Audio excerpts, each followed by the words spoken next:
Around the year 1533, a young Turkish man named Ibrahim Pasha was strolling through the opulent gardens of the Topkapi Palace in Istanbul when he was confronted by an unexpected sight. Standing before him were three men dressed in the finest robes and turbans, engaged in a heated discussion.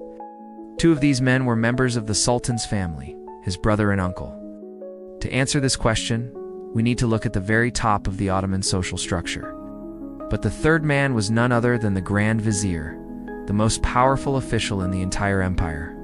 In the context of the Ottoman Empire, eunuchs were individuals who had been castrated during childhood and then served in the palace, who ruled the Ottoman Empire from 1520 to 1566.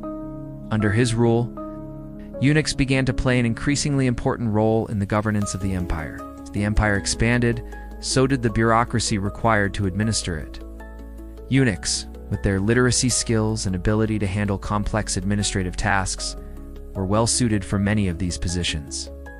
Ibrahim rose to become the Grand Vizier himself, the highest position in the empire, and effectively became the ruler of the Ottoman Empire. Ibrahim was a brilliant administrator and military leader, and under his guidance, the empire reached new heights of power and prosperity. He successfully campaigned against the Safavid Empire, expanding Ottoman territory into Iraq and Azerbaijan. He also implemented a series of economic reforms that helped to stabilize the empire's finances and promote trade. Additionally, the Ottomans recognized the value of eunuchs in intelligence gathering and diplomacy. They were able to overcome the social stigma associated with their condition and achieve positions of great power and influence. In many ways, eunuchs like Ibrahim Pasha, Damut Ibrahim Pasha, and Sakolu Mehmed Pasha were more powerful than members of the Ottoman royal family. They held key positions of authority and influence and were instrumental in shaping the course of the empire's history. Their ability to navigate the complexities of Ottoman politics and administration, as well as their contributions to the empire's stability and prosperity, cemented their legacy as some of the most influential figures in Ottoman history. Their presence and positions of authority challenged the traditional power structures of the time and paved the way for greater inclusion and acceptance of eunuchs in society. So who really ruled the Ottoman Empire? The answer is simple. I'd love to. It was neither the eunuchs nor the royal family, but rather whoever held the position of the Grand Vizier. For it was the Grand Vizier, regardless of their background or circumstances, who had the ultimate authority and responsibility for governing the empire. He faced constant opposition from members of the Sultaness family, who resented his influence over the Sultan and the empire. He is remembered as one of the greatest viziers in history in his contributions to the empire. Stability and prosperity were instrumental during a time of great upheaval. In particular, he had a major falling out with the Sultan's mother, Hafsa Sultan, who was one of the most powerful women in the empire. Another notable figure was Damat Ibrahim Pasha, who served as Grand Vizier under Sultan Ahmed III. Like Ibrahim, Damat Ibrahim Pasha was a talented administrator and diplomat. He successfully negotiated a peace treaty with the Austrians and expanded Ottoman territory in the Balkans. Ibrahim's conflict with Hafsa grew so intense that she had him poisoned, ending his life and his legacy. Because eunuchs were considered outsiders, they were less likely to arouse suspicion in foreign courts, making them ideal spies and negotiators. The reasons for this are complex and multifaceted. One significant factor was the rise of Islam as a dominant religion within the empire. Islamic teachings discouraged sexual activity outside of marriage and promoted abstinence.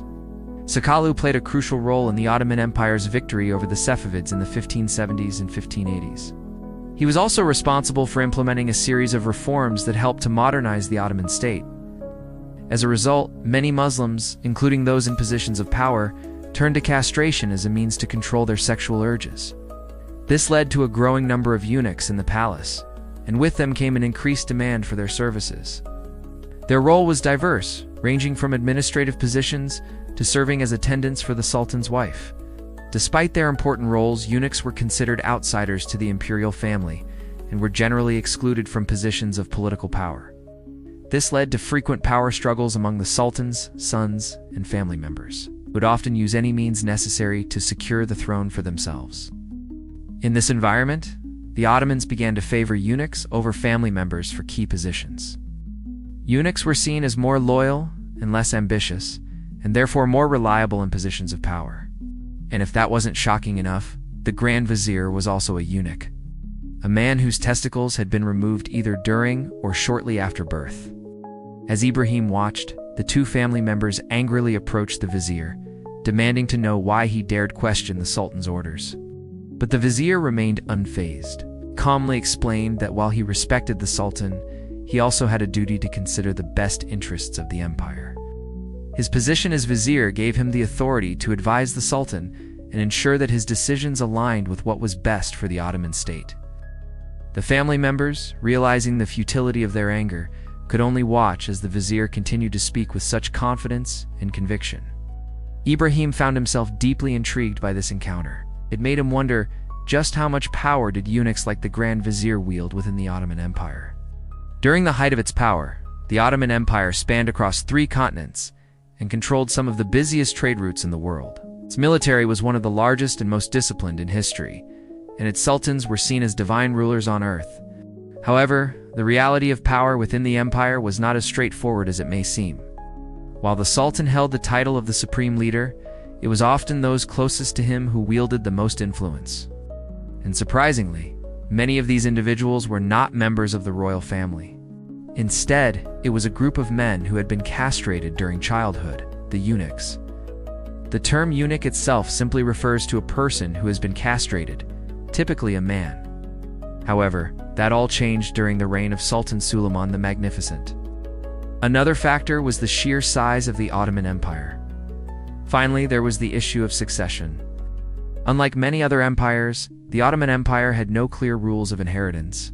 One of the most prominent eunuchs during Solomon's reign was Ibrahim Pasha, the very man who had witnessed the confrontation between the Sultan's family and the Grand Vizier.